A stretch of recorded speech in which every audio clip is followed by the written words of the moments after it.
when it comes to sexual relations, whether in a marriage or whether in some other sort of relationship, both parties need to know that consent is non-negotiable, and no must really mean no.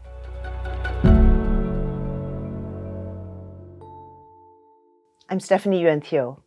I'm Joint Managing Partner of TSMP Law Corporation, where I lead our diversity, equity and inclusion programs.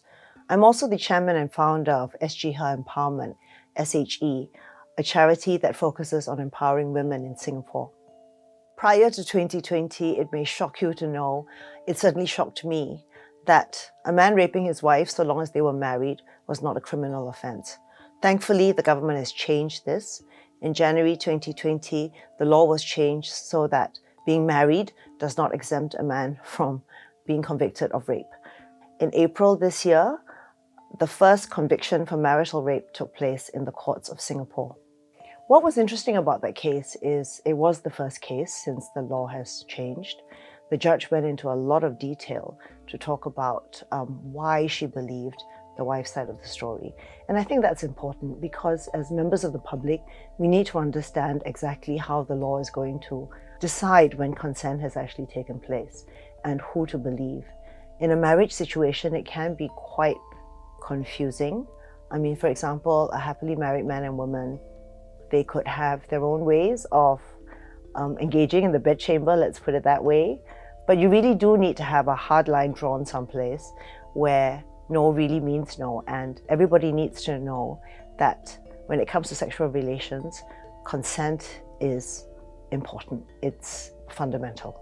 Because in the case of a married couple, sometimes the relationship gets in the way and it's hard to know when who's lying and when there's really consent. Obviously, it is going to be more challenging proving consent in the case of a married couple. Is it role-playing? Is she just tired? Maybe she'll change her mind. At what stage does no become really no, stop now? If a woman wants to prove that her husband or her then husband raped her, I think it's going to be really quite difficult. It's going to be quite humiliating to admit that you suffered that. I think for the woman, there is a big psychological barrier to prove this.